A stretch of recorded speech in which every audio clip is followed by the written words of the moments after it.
Alright guys, so I'm doing this video to talk about adaptive cruise control on the QX60, particularly the QX60 hybrid.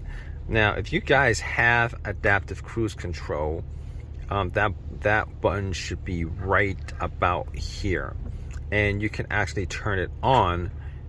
Once you turn it on, you're actually going to be able to space out the spacing between the car that's in front of you and your vehicle. Now, unfortunately, I don't have that on this vehicle. I'm actually thinking about installing it on this vehicle. If you guys have tried to install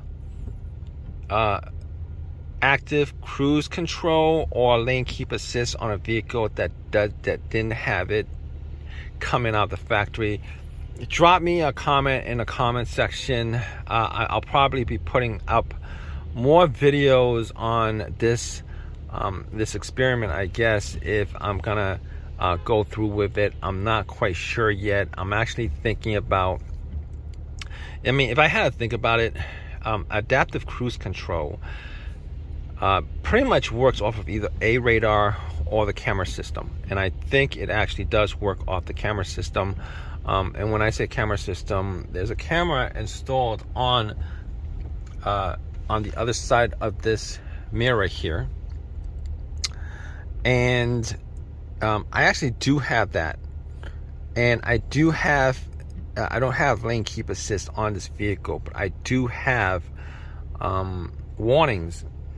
Not lane departure warnings, but warnings when my vehicle, like when you got your rear view camera on, and it gives me a warning when I'm too close to the car behind me, and it also actually gives me warning when I'm too close to anything in front of me. So I'm guessing that I actually have those features, but it's not turned on. And I guess me talking about this isn't really gonna go anywhere with this, but I'm just wondering. I actually did call a dealership and ask them. I've done a little bit of research on it, and a lot of people say that there's a lot of things that go into adaptive cruise control and lane keep assist in these vehicles.